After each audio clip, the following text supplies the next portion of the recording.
Muchas personas me habéis pedido que hiciera un vídeo sobre el 5G y por qué deberíamos estar preocupados o no por el 5G. Así que aquí tenéis el vídeo. Hola, mi nombre es Ana María Oliva y entre otras cosas hice un doctorado sobre el estudio de campo eléctrico sobre células en la Universidad de Barcelona, por el cual me dieron un cum laude.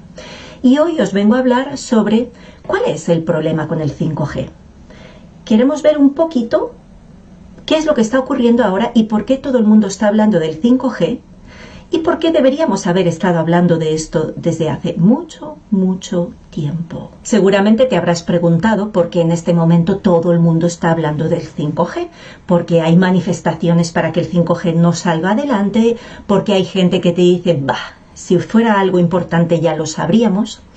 Quiero que veamos un poquito por qué estamos en este punto en el que algo, aparentemente la evolución natural de una serie de tecnologías que venimos utilizando, se ha convertido en ángel o demonio. Por un lado, nos venden todo el progreso que nos va a traer el Internet de las cosas, la velocidad grande de transmisión, la capacidad de estar hipercomunicados, de abrir la puerta, encender las luces solo con tu voz y todo un montón de supuestas mejoras en nombre del progreso, de poderte descargar las cosas a toda velocidad y no tener tiempos de espera con los vídeos. Y por otro lado, otros hablan del 5G como el gran demonio, el gran que nos va a matar, el gran que está matando todos los pájaros, que está matando a las abejas, que está acabando con todo. ¿Quién tiene la razón? ¿Hay alguien que tenga la verdad? Vamos a ver un poquito más. Para poder entender qué es lo que está pasando con el 5G, me tengo que ir un poco hacia atrás para que podáis entender por qué estamos donde estamos. Y voy a empezar con el punto número 1, el espectro electromagnético. Aquí tenéis un dibujito de lo que se le llama el espectro electromagnético. ¿Y qué es eso? Es una manera de representar todas las posibles frecuencias que puede tener un determinado tipo de energía, que es la radiación electromagnética.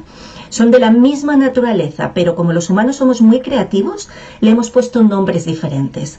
Radiaciones de baja frecuencia, radiaciones de radiofrecuencia, radiaciones de microondas, radiaciones infrarrojas, luz visible, ultravioleta, radiaciones de alta energía, de muy alta energía, rayos X, rayos gamma. Todo eso son nombres que hemos ido poniendo a un tipo de energía concreto, la radiación electromagnética, que puede tener frecuencias diferentes.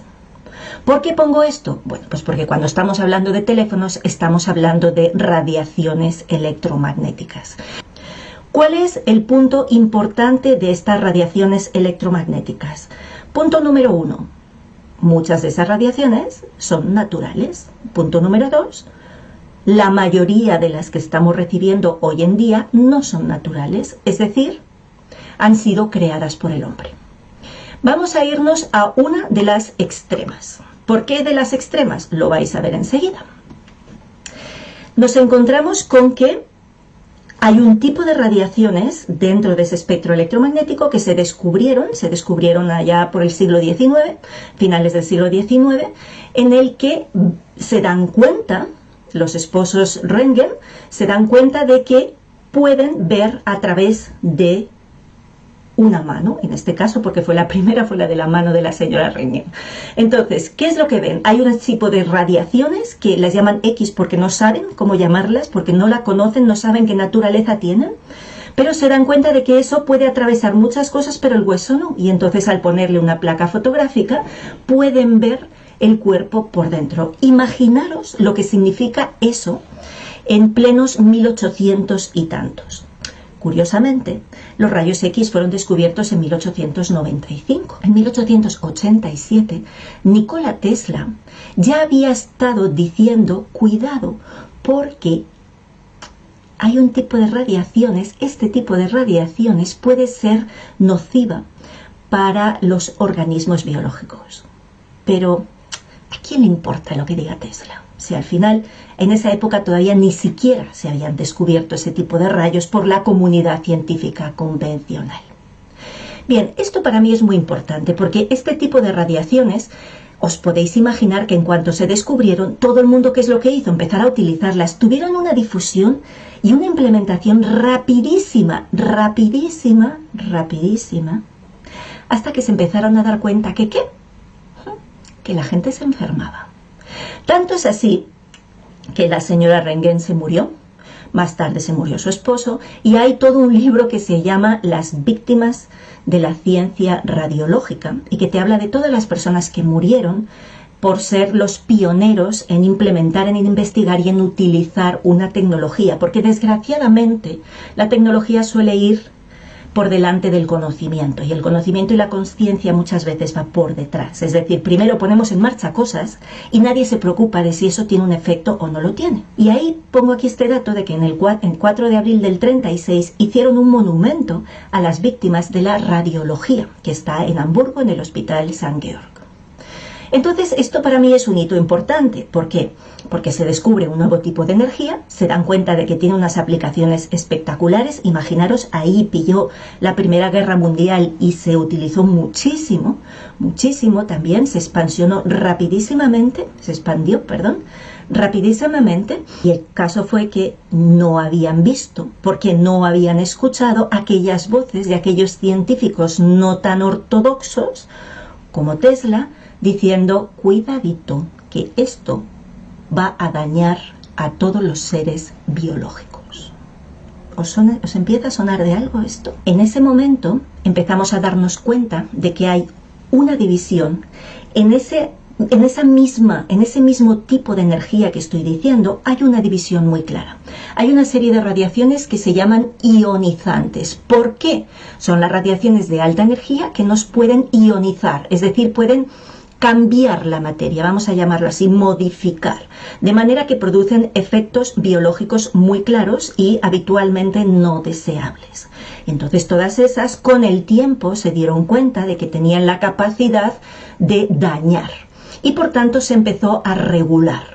Y ahí tenemos que actualmente se siguen utilizando los rayos X de diferentes maneras bajo una legislación. Sería otro tema ver cómo es esa legislación y si a veces el precio compensa el beneficio. Pero ese sería otro vídeo. Bien, entonces el caso es que a partir de ultravioleta, más o menos, en ciertas gamas del ultravioleta, se empieza a considerar radiación ionizante. Pero todo lo que tiene menos energía que esas radiaciones, la energía va proporcional a la frecuencia, por tanto todas las frecuencias más bajas del ultravioleta, pues no son ionizantes. ¿Y qué significa básicamente que no son ionizantes? Pues que no hacen nada, no pueden arrancar partículas de la materia, no pueden modificar la materia, pues entonces es que no hacen nada. Como mucho, hombre, no hacen nada. Vamos a ver. Todos nos hemos puesto bajo el sol en algún ratito y vemos que nos calentamos. Entonces sabemos que el infrarrojo calienta. Y sabemos que las microondas calientan, porque para eso las utilizamos en el horno. Es decir, no hacen nada. Vamos a decir que básicamente lo único que hacen es calentar. Y entonces ahí empezó uno de los grandes problemas. Se empezó a considerar radiaciones ionizantes. Sí, peligro. Vamos a empezar a legislar y vamos a medir a todo profesional que lo esté utilizando. Le ponemos su dosímetro para estar seguros que no se pasan de la dosis. Radiación no ionizante, no pasa nada, porque como mucho va a calentar y ya está. Así que eso lo utilizamos para calentarnos la comida a la hora de comer y se acabó. Y ahora viene el punto 2 que os quería contar, para que podáis entender la historia entera. La primera es que conocieron las radiaciones ionizantes y lo que no era ionizante, como no es ionizante no hay problema. Punto número 2. ¿Cuándo encontramos por primera vez un electrocardiograma? También ahí, hace más de 100 años, a principios del siglo pasado, empezaron a medir señales eléctricas que procedían del corazón, pero curiosamente las podíamos medir por fuera. Eso a nosotros nos parece muy sencillo, no tiene un gran salto mental, pero en aquella época, a pesar de que se conocía la electricidad animal desde Galvani y sabían ya ciertos conceptos de fisiología, todavía no se tenían un desarrollo tan importante, y el hecho de que pudieras medir desde fuera una señal eléctrica que estaba dentro En este caso, fijaros que aquí están las ondas cerca del corazón, no todas, pero en otros casos las ondas se miden desde lugares que ni siquiera están cerca del corazón y a pesar de eso obtenemos esa curva que la conocemos tan bien. Ponen como hipótesis la idea de que si hay una fuente de electricidad dentro y yo lo mido fuera, no parece descabellado pensar que es porque lo que hay en el medio es un fluido conductor. Y esa hipótesis de el cuerpo como un volumen conductor, vamos a decirle, como un globo lleno de un agua saladita, básicamente, eso es lo que ha perdurado hasta este momento. ¿Por qué? Bueno, pues porque era una hipótesis que hace 100 y pico de años era lo único que se les ocurrió, porque no había más conocimiento. Os recuerdo que en aquella época tampoco había conocimiento de qué significaba cada uno de los picos o de los segmentos de un electrocardiograma. Simplemente sabían que si más o menos tenía esta forma, estaba bien, y si tenía esta otra forma, estaba mal. ¿Por qué? Por estadística. Porque por estadística sabían cuáles eran los valores normales. Pero este tema de que las explicaciones aparentemente científicas sean simplemente modelos estadísticos será otro vídeo. De momento, lo que sí sabemos es que más adelante el conocimiento vino a posteriori de la implementación de la tecnología y ahí sí se empezó a entender por qué aparece este complejo, por qué aparece este punto. Pero en fin, lo que yo quería deciros es que el segundo gran problema que tenemos es que se consideró que los cuerpos eran poco menos que un globo lleno de agua saladita. ¿Y por qué eso es un problema? Hombre, pues es evidente, porque estamos no teniendo en cuenta absolutamente nada de la verdadera fisiología del cuerpo humano, no de la parte bioquímica, que esa se conoce bastante bien, sino de la parte de lo que yo llamo la fisiología electromagnética. Esa es la gran desconocida. Así que aquí tenemos a nuestros seres humanos convertidos en un puro globo lleno de agüita conductora, a través de la cual yo puedo medir fuera una serie de señales que además sé que pase lo que pase, lo único que va a poder pasar a malas es que se caliente. ¿Por qué? Porque al final eres solo un globito lleno de agua conductora. Eres solo un volumen conductor de algo que es capaz de conducir la electricidad, pero nada más. Por tanto, lo único que merece la pena regular es el SAR. La Specific Absorption Rate, la tasa de absorción específica que tiene que ver con esa capacidad de calentarse que va a tener ese tejido. ¿Por qué esto es tan crucial? Fijaros de dónde vengo. Por un lado, todo lo que sea no ionizante, no pasa nada. Por otro lado, el ser humano es un puro saco bioquímico que vamos a poderlo comparar como un globito lleno de agua. Y aunque eso os parezca una caricatura, que lo es de la manera que lo estoy explicando para que lo entendáis, es más real de lo que os podáis creer. Porque cuando nosotros vemos estas gráficas tan bonitas del estudio, por ejemplo, de la telefonía móvil sobre una persona, ¿qué es lo que estamos mirando? La temperatura, el calentamiento del tejido. Porque estamos considerando que incluso el cerebro, que todos sabemos que el cerebro funciona eléctricamente, estamos olvidándonos de la electricidad del cerebro y estamos solo teniendo en cuenta que el cerebro es un globito lleno de agua, que en este caso se puede calentar o no. Eso es exactamente lo que estamos modelizando y lo que estamos estudiando. Para que veáis aquí, fijaros qué maravilloso. Esto es un Phantom, que es una especie de equivalente, en este caso, de un pecho femenino.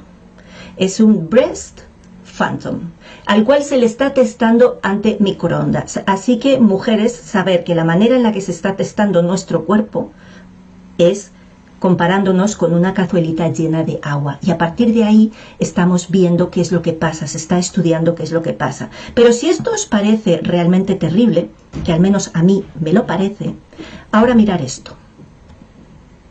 Así es como se estudia el efecto de los teléfonos móviles sobre las personas.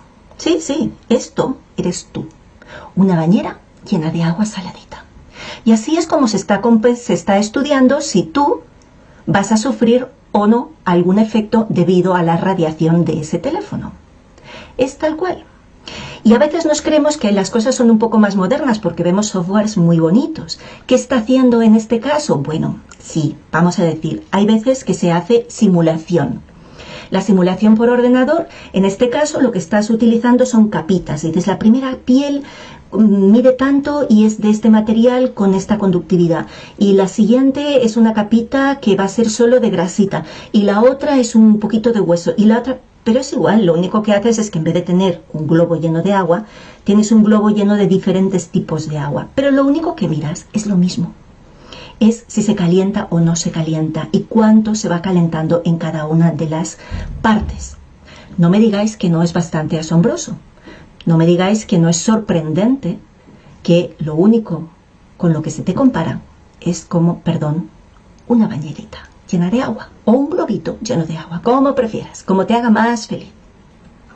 Y es que incluso cuando nos vamos a la literatura, y yo de verdad os pido ir a la literatura, no a los medios de comunicación, no a las revistas o los periódicos o al que analiza las fuentes, iros a las fuentes y empezar a mirar qué es lo que se ha hecho y cómo se ha hecho. Sí, veréis que hay un montón de estudios y de metaestudios hechos. Cuando dicen, es que si esto fuera así ya lo sabríamos, es que ya lo sabemos, hace mucho que lo sabemos. Tesla lo dijo en el siglo XIX, no le queréis hacer caso, no pasa nada. Vamos a seguir viéndolo una y otra vez. Todas estas radiaciones tienen efectos biológicos. ¿Por qué? Porque no somos globitos llenos de agua. Hay evidencia más que absoluta de cómo todo eso nos está afectando a cada uno de nosotros, en nuestra propia biología, en nuestra salud, día tras día. Así que recuerda, ¿por qué deberías ocuparte de las radiaciones en tu vida? Porque no somos globos llenos de agua que nos podamos calentar o no ante una radiación.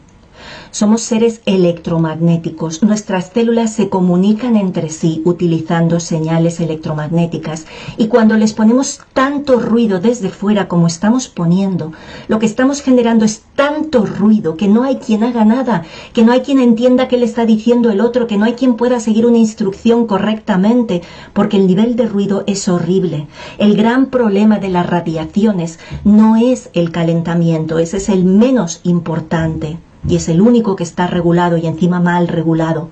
Lo más importante de las radiaciones es que te rompen la comunicación entre tus células, y dentro de tu propia célula te rompe la coherencia de tus señales biológicas. Y eso es lo mismo que decir te deja débil, te rompe tu capacidad de autorregulación. Eso podéis buscar las fuentes o me podéis preguntar. Yo tengo un curso de 1 año entero explicando esto, simplemente cuáles son las señales electromagnéticas biológicas. Está demostrado que emitimos en al menos 2/3 del espectro electromagnético. Tenemos radiaciones propias. ¿Cómo no van estas radiaciones propias a interferir con las radiaciones ajenas? Si eso es pura teoría de ondas, de interferencias de radiaciones electromagnéticas. Por favor, señores, dejen de considerarme un globito lleno de agua, que lo único que me puede pasar es que me caliente. Empiecen a considerarme como un ser electromagnético al cual hay que cuidar, porque una antena que soy yo electromagnética enfrente de otra antena electromagnética va a generar siempre interferencias, siempre. Y ahora sí, ¿qué pasa específicamente con el 5G? Bueno, pues el 5G, que es la 5ª generación, ¿qué es lo que tiene? Más de todo, más potencia, más ancho de banda, más todo. ¿Para qué? Para que tú tengas la vida presuntamente más cómoda. Perdón que haga una caricatura, pero es para que no se te pare el vídeo cuando lo reproduces. Oh, porque esperar un segundo, qué pausa tan horrible. Es para que puedas descargarte tu serie favorita de Netflix cuando estás paseando por el monte. Es para que... Lo siento, esa comodidad a mí no me sirve, sobre todo porque el precio que estamos pagando es demasiado alto. Así que tú puedes elegir qué haces ante estas tecnologías y cómo te posicionas, pero lo que no me vale es que me digas, ah, si eso fuera malo ya lo sabríamos, porque ya lo sabemos y te lo estoy contando. No es un tema de que tengas miedo, es un tema de que te responsabilices, no te preocupes, ocúpate de las cosas, toma decisiones, actúa, comunica y comprométete, porque es tu vida la que está en juego. Si no te importa que te traten como un globito lleno de agua saladita, pues sigue tu vida normal. Pero si realmente sí te importa, y no porque no quieras ser un globito, sino porque eres mucho más que eso y tu salud está en juego, pues entonces te animo a que compartas esta información, a que hables en tu entorno, a que comuniques y expreses, y si no, pues los derives a lugares donde puedan tener una información que realmente sea seria. Porque estamos ya muy hartos de personas que hablan sin tener ni idea y que encima juzgan a aquellos que simplemente dicen algo que a ellos no les gusta. No, la época de la Inquisición ya pasó. Bueno, eso de que ya pasó, a veces lo dudo, porque la verdad es que muchas veces muchos nos sentimos como si estuviéramos todavía con la Inquisición ahí. Pero vamos a pensar que realmente ya pasó, ¿verdad? Y si no me quieres creer a mí, pues no me creas, pero sigue buscando porque no soy la única loca que está hablando de estos temas.